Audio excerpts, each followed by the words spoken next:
সরকারের ভিতরে যেটা আমি বুঝতে পারলাম যে দিন দিন যে আমি এর আগের ইয়াতে বলেছিলাম যে একটা প্যারালাল সরকার হচ্ছে।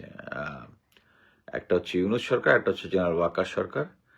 এখন ধীরে ধীরে জেনারেল ওয়াকার সরকার শক্তিশালী হচ্ছিল, কারণটা বুঝতে পারতেছিলাম না, বাট এখন কারণটা ক্লিয়ার হইলাম। কারণটা হচ্ছে বিএনপি তারেক রহমান দেশে আসার পরে ওই যে আমি আগে বলেছিলাম যে ব্রিগেডিয়ার শামস লন্ডনে গিয়েছিল, লন্ডনে গিয়ে নিশ্চয়তা দিয়েছে যে পরবর্তীতে তারা বিএনপিকে ক্ষমতায় আনবে। বিএনপিতে ক্ষমতায় আনার পরে they will have a safe exit. সরকার সিমস লাইক দ্যাট প্রফেসর ইউনূসও একই ইয়াতে চলতেছে এখন।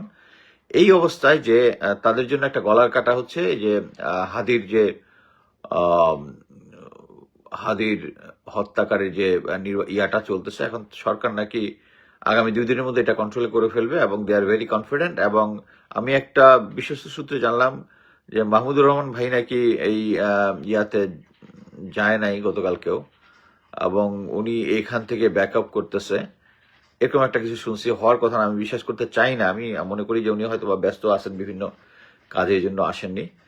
বাট হাদির আন্দোলনটাই হচ্ছে এখন বাংলাদেশের আন্দোলন, এবং যারা এন্টি ইন্ডিয়ান সেন্টিমেন্ট রাখে, আমি এখন নিশ্চিত যে তারেক রহমান যে হাদির কবরে গিয়েছে, 57 জন অফিসারদের কবরে গিয়েছে, it's a politics. I am no more with BNP. আমি বিএনপি আর সাপোর্ট করতেছি না, কারণ তারা দৃশ্যত কোনো কিছু দেখতেছে না, এবং তারা জেনারেল ওয়াকারকে আরো শক্তিশালী করতেছে। Full stop.